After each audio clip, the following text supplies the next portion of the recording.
मध्य प्रदेश में आज विधानसभा की 230 सीटों के लिए वोट डाले जा रहे हैं। इस बार भी राज्य में मुख्य मुकाबला कांग्रेस और बीजेपी के बीच ही है। प्रदेश में शिवराज सिंह चौहान के नेतृत्व वाली बीजेपी की सरकार है, लेकिन कांग्रेस को उम्मीद है कि पिछली बार हुई कथित धोखेबाजी की सहानुभूति उसे इस बार सत्ता तक पहुंचाएगी। बता दें कि साल 2018 के विधानसभा चुनाव में मध्य प्रदेश में कांग्रेस की सरकार बनी थी, लेकिन ज्योतिरादित्य सिंधिया के बगावत के चलते कांग्रेस की सरकार गिर गई और राज्य में एक बार फिर से शिवराज सिंह की सरकार बन गई। यही वजह है कि इस बार के चुनाव में कांग्रेस के सभी बड़े नेताओं के भाषण में ज्योतिरादित्य सिंधिया को धोखेबाज और गद्दार तक कहा गया। कांग्रेस महासचिव प्रियंका गांधी वाड्रा ने भी 15 नवंबर को दतिया की रैली में अपने भाषण में सिंधिया पर जबरदस्त हमला किया था। प्रियंका गांधी ने कहा, बीजेपी के सभी नेता थोड़े अजीब हैं। सबसे पहले हमारे सिंधिया हैं। मैंने उनके साथ उत्तर प्रदेश में काम किया है। असल में उनकी हाइट थोड़ी छोटी है, मगर अहंकार तो वाह भाई वाह है। प्रियंका ने आगे कहा, उनके पास जाने वाले हर कार्यकर्ता का यही कहना रहा है, हमें उन्हें महाराज कहना पड़ता है और अगर हम ऐसा नहीं तो हमारे मुद्दे को नहीं सुलझाया जाता है। कांग्रेस महासचिव ने कहा, उन्होंने अपने परिवार की परंपरा का बखूबी पालन किया। गद्दारी तो बहुतों ने की, लेकिन उन्होंने ग्वालियर और चंबल की जनता से गद्दारी की और सरकार गिरा दी।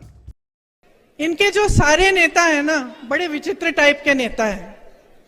पहले तो हमारे सिंधिया जी, जानते हैं, मैंने उनके साथ यूपी में काम किया।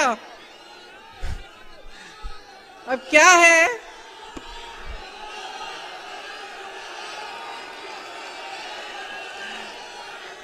कि कद में थोड़े छोटे पड़ गए हैं?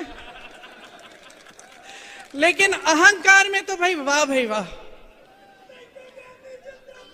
जब हम काम कर रहे थे यूपी में काम कर रहे थे, तो देखो यूपी वालों की, तो हम भी यूपी के हैं, आदत है हम लोग शिकायत, गुस्सा, नाराजगी सब निकाल देते हैं। महाराज बोलने की आदत नहीं है। लेकिन भैया उनके पास जो भी कार्यकर्ता जाता था, कहते हैं दीदी कि हम क्या करें, महाराज महाराज कहना पड़ता है, हमारे मुंह से नहीं निकलता तो फिर कुछ काम ही नहीं होता हमारा। वैसे उन्होंने अपने परिवार की परंपरा अच्छे से निभाई है।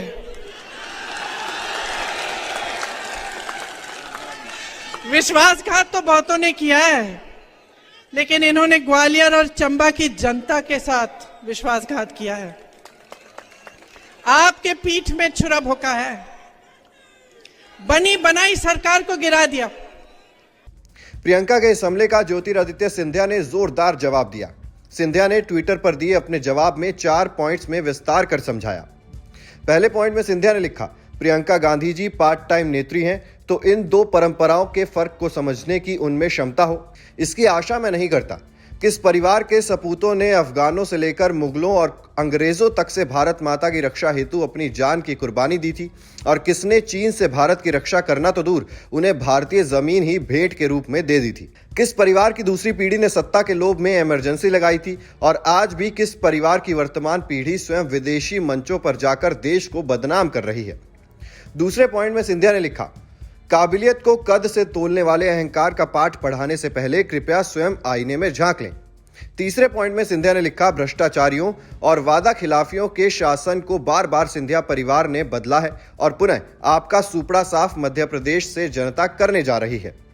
चौथे पॉइंट में उन्होंने लिखा, अपने भाषण के दौरान ग्वालियर चंबल को ग्वालियर चंबा कहने वाली प्रियंका गांधी जी को मेरे परिवार पर आक्रमण करने के लिए भी एक पर्चे पर लिखी लाइनों की आवश्यकता पड़ी।